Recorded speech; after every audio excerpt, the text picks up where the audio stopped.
bago mag-alaga ng exotic birds, dapat alam mo ito. So, mapagpalang araw po mga kahabi. So, kung bagong viewers po kayo sa channel na ito, ay humingi ako ng favor, please subscribe my YouTube channel, Olen Iberi at iba pa. So, ito mga kahabi, pakinggan po natin ang paliwanag ng DENR at ng Maritime Police. Kung binabalak natin mag-alaga ng mga exotic birds, magparami at magbenta. Dapat alam natin muna ito. Let's go, let's go! So ito rin naman ang sasapitin ng ating mga kahabi na nagbebenta ng walang kaukulang mga dokumento. So ganito po ang mangyayari. So dapat alam natin ito bago tayo magbenta. Isang individual ang naaresto sa kinasang entrapment operation ng mga tauhan ng Cebu City Maritime Police Station kaugnay sa paglabag sa Republic Act 9147 o ang Wildlife Resources Conservation and Protection Act sa ganap na 1:15 ng tanghali, Mayo 24, taong 2026, isinagawa ang bypass operation sa Barangay San Roque, Cebu City sa pangunguna ni Police Captain Abelardo J. Laneta. Kinilala ang suspect sa alias na Sam U. L. Pride, 38 taong gulang, residente ng Liloan, Cebu. Ayon sa ulat, nahuli sa aktong nagbebenta ng 25 pirasong parakeet lovebirds na walang kaukulang permit ang suspect matapos itong makipagtransaksyon mga pursuer buyer sa halagang 6,500 piso.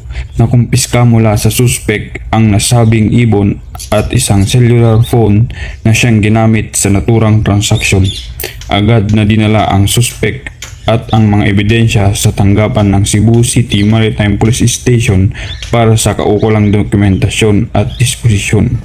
Pinapaalalahanan din ang publiko na huwag bumili o mag-alaga ng ilang na hayop ng walang legal na dokumento at agad na i-report ang anumang illegal na wildlife trade sa mga otoridad. So ito naman yung pagpapaliwanag ng DENR regarding po sa illegal trading, yung sa pagbebenta ng mga exotic birds.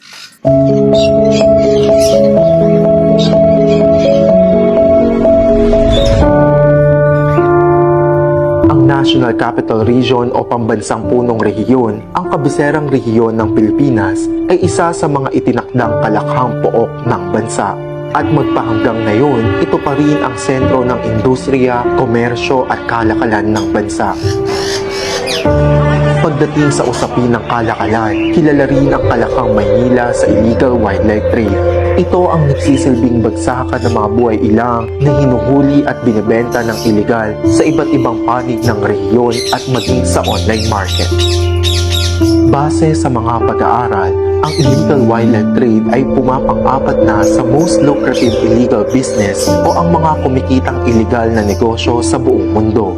Ang illegal wildlife trade ay talamak sa National Capital Region, sa buong bansa at kahit sa buong mundo dahil na rin sa mataas na demand. At dahil dito, ito ang ginagawang negosyo ng karamihan. At ang kinikita dito ay unfortunately ginagamit din sa ibang mga krimen na isinasagawa ng mga organized groups. Sa talaan ng Department of Environment and Natural Resources o DENR, aabot sa 50 bilyong kada taon ang halaga ng illegal wildlife trade sa bansa. Ang DENR ang isa sa mga pangunahing ahensya ng pamahalaan na nagpapatupad ng Republic Act No. 9147 o ang Wildlife Resources Conservation and Protection Act, at ang sinumang mahuling lalabag sa nasabing batas ay may karampatang parusa. Ang illegal wildlife trade ay may penalty under Section 27E of RA 9147 na pagkakulong at multa. Depende sa classification or conservation status ng wildlife na involved. Halimbawa, kung ang illegally traded na wildlife ay Philippine eagle na classified as critically endangered, ang magiging penalty dyan ay posibleng imprisonment ng 2 years and 1 day to 4 years at ang penalty niya ay 5,000 to 300,000 pesos. Nasa discretion yun ng korte. Nais bigyang diin ng DNR sa publiko na ang pagkolekta, pag-angkin, pagbiyahe at pagbenta ng walang kaukulang dokumento at permit mula sa tanggapan ay mahigpit na ipinagbabawal ayon sa batas. Ang trade ng wildlife ay kailangan nating i-regulate para mapangalagaan, maprotektahan ang ating wildlife at ang kanilang tahanan. Kasi kung hindi natin gagawin ito, mauubos o mai-extinct ang mga wildlife species at darating ang panahon o mga henerasyon na hindi na sila makikita ng ibang mga generations. Gampanin ng Enforcement Division ng DNR-NCR ang mahigpit na pagpapatupad ng RA 9147. Kasama dito ang pag-iimbestiga sa mga violations at pagsasampa ng criminal complaint sa prosecutor's office. At eventually, kami ay nagtitestify sa court once na naisasampa na yung kaso. Kasama rin dito sa gampanin na ito ang mahigpit na pagmomonitor ng mga wildlife permits kagaya ng Certificate of Wildlife Registration, Wildlife Farm Permit, Wildlife Special Use Permit, Clearance to Operate at iba pa para masiguro na ang mga terms and conditions ay nasusunod ng mga permittees natin. Ayon sa batas, kinakailangan kunan ng Certificate of Wildlife Registration o CWR sa DNR ang inaalaga ang wild animal upang maging legal ang pagmamay-ari nito. Ang CWR ay ang nagbibigay ng authority o permiso sa isang tao para mag-alaga, magparami ng wildlife. Pero ang pagkakaroon ng isang CWR ay may mga kaakibat na mga tungkulin. Kasi kung hindi siya magko-comply or magkakaroon ng violation, pwedeng makansela ang kanyang CWR. They can apply for a CWR basta they can prove that the species came from a legitimate source. Ang number one na source lang is wildlife farm permit holders. CWR holder, allowed sila magbenta, pero only non-CITES or non-threatened species. Inaalaw namin ang deed of sale if it's really a sale, or deed of donation if it's really donated. Pinadali at pinabilis na ang pag-a-apply ng CWR sa DNR National Capital Region upang maging legal ang pagmamay-ari ng wildlife. Tayo sa NCR, we try to simplify eh. Okay? We stick to the kung ano yung what is stated in the law na requirements, which is proof of legal source, filled up application form. That's basically it eh. Kasi ang nasa lagay sa batas, proof of legal acquisition. Siyempre, pag sinabing legal acquisition, these are documents or instruments, paper instruments na registered or accredited ng gobyerno or specifically BIR. So those are only two documents, which is the official receipt and sales invoice. Ilan sa mga hakbang na patuloy na isinasagawa ng DNR National Capital Region upang masugpo ang illegal wildlife trade dito sa Metro Manila ay ang pagmamonitor ng mga CWR holders. As a CWR holder, isa sa mga main obligation is yung submission ng QBR, Quarterly Breeding Report. They have to submit it every 3 months. Mag-breed ang hayop o hindi, they have to submit it. Additional parental stocks are reflected dun sa QBR. Isa yun sa factor, kung nakikita naman namin na regularly, religiously nagsasubmit sila ng QBR at nakita namin substantial na yung inventory nila at they need to really sell. That's the time na we tell them, wildlife farm permit, these are permit holders na allowed mag-commercial breeding and sell ng product. So ito naman po yung pagpapaliwanag ng Maritime Police regarding po kung bakit tayo nahuhuli sa pagbebenta ng mga ibon at kung ano po yung ipinagbabawal.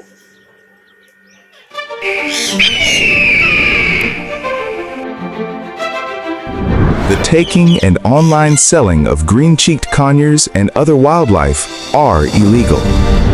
What law is being violated? Republic Act Number 9147. Wildlife Resources Conservation and Protection Act. The law covers all wildlife, native or exotic, alive or dead. Why is taking wildlife illegal? Because it disrupts ecological balance. Causes animal abuse and death. fuels the illegal wildlife trade. Even if considered a pet, possession is illegal without the proper permit. Why is online selling prohibited? Selling through Facebook, online marketplaces, chats, and other online platforms is considered illegal trade when done without a DENR permit. Who issues permits? DENR, Biodiversity Management Bureau, or BMB. Required documents: wildlife registration, permit to sell or transfer, proof that the animal is captive bred. When is there a violation? No DENR permit. Unauthorized online selling, unregistered birds. Seller is not accredited. What are the penalties under RA 9147? Fines, imprisonment, confiscation of wildlife. Reminders from the Philippine National Police. Pet does not mean legal. Exotic does not mean allowed for sale. Online does not mean safe from the law. Message to the public: protect wildlife, follow the law, report illegal wildlife trade. Report to PNP Maritime Group, nearest police station, PNP Anti-Cybercrime Unit for online selling. DENR, Biodiversity Management Bureau, BMB. So ito na rin po mga kahabi yung na-confiscate naman ng mga exotic birds dito sa Pilipinas. Ito yung serpent eagle. So panoorin po natin kung paano sila na-rescue. Ito po kasi yung illegal possession naman po. So dapat alam din natin ito. Matagumpay na nailigtas at na-turn over ang isang buhay na Philippine Serpent Eagle sa Department of Environment and Natural Resources, Community Environment and Natural Resources Office o DENR Senro sa Polanco, Zamboanga del Norte nito lamang ika-19 ng Hunyo taong kasalukuyan. Pinangunahan ng mga operatiba ng 5th Special Operation Unit Mabuhay SBC sa pamumuno ni Police Major Sir Dave Erickson D. Ligaspi, officer in charge ang nasabing operasyon. Ayon sa ulat, natagpuan ang naturang ibon na nakukulong sa isang palayan na pagmamay-ari ni alias Ino, 48 taong gulang, isang magsasaka at residente ng Barangay Maria Oray, Dapitan City, Zamboanga del Norte. Agad na nagsagawa ng kaukulang aksyon ang mga operatiba upang masiguro ang kaligtasan ng ibon at maiwasan ang anumang posibleng pinsala rito. Matapos ang maayos na pagresponde, ang nasabing Philippine Serpent Eagle ay ligtas na naihatid at formal na itinurn over sa DNR Senro sa Barangay Poblacion South, Polanco, Zamboanga del Norte para sa wastong pangangalaga, kustudiya at pagsusuri alinsunod sa umiiral ng mga batas at regulasyon ukol sa pangangalaga ng mga hayop at likas na yaman. Ang PNP Maritime Group sa pamumuno ni Police Brigadier General Crisaleo R. Tolentino ay naglalayong suportahan ang pagpapatupad ng mga batas at programa ng pamahalaan ukol sa pangangalaga at konserbasyon ng mga wildlife species at likas na yaman alinsunod sa layunin ng Philippine National Police na mapanatili ang kapayapaan at kaayusan sa komunidad sa pamamagitan ng pagtulong sa pagpapatupad ng mga batas na nagpoprotekta sa kapaligiran at mga nanganganib na uri ng hayop. At sa illegal possession, ay hindi rin po tayo pinapahintulutan kung wala rin po tayong legal na dokumento. Kahit meron po tayong sapat na pangangalaga sa mga species na ito. So panoorin po natin. Ilang nanganganib ng uri ng wildlife animals nasagip naman ng PNP-CIDG dahil sa illegal na pagdidisplay sa isang resort dyan ho sa Cebu. CAF Austria, ibrigada mo! Nasagip ng PNP Criminal Investigation and Detection Group sa pamamagitan ng Oplan Kalikasan ang ilang nanganganib ng uri ng wildlife animals sa isang operasyon sa Barangay Kawit, Medellin, Cebu. Sa ulat na nakarating kay CIDG Director Major General Robert Alexander Morico II, isinagawa ang operasyon ng CIDG Mandawi City Field Unit katuwang ang DENR dahil sa paglabag sa Republic Act 9147 o Wildlife Resources Conservation and Protection Protection Act. Naaresto ang suspect na kinilala lamang sa alias na Lynn, manager ng isang tourist resort dahil sa pag-iingat at pag-display umano ng wildlife animals sa resort nang walang kaukulang permit mula sa DENR. Nasagip sa operasyon ng 4 na African spurred tortoises, 6 na parrots, isang black palm, isang kakatu at 2 macaws na may tinatayang kabuang halaga na halos 4 million pesos. Ayon sa CIDG, delikado sa kalusugan at kalikasan ang pag-iingat ng wildlife sa mga pasilidad na walang DENR clearance dahil sa kakulangan ng tamang veterinary at biological oversight. Kasalukuyang nasa pangangalaga ng mga otoridad ang mga nasagip na wildlife para sa tamang assessment at turnover sa kaukulang wildlife facility. So yun mga ka-Habi, hope meron tayong idea ang dapat nating gawin bago tayo mag-alaga, magparami at magbenta. At hope ay meron tayong mga naunawaan at meron tayong hakbang na gagawin sa ating mga alagang exotic birds. Maganda ang buhay kung meron tayong kaalaman sa batas ng DENR. Ito yung Republic Act 9147 at yung pagpapaliwanag ng Maritime Police. Mabuhay and God bless.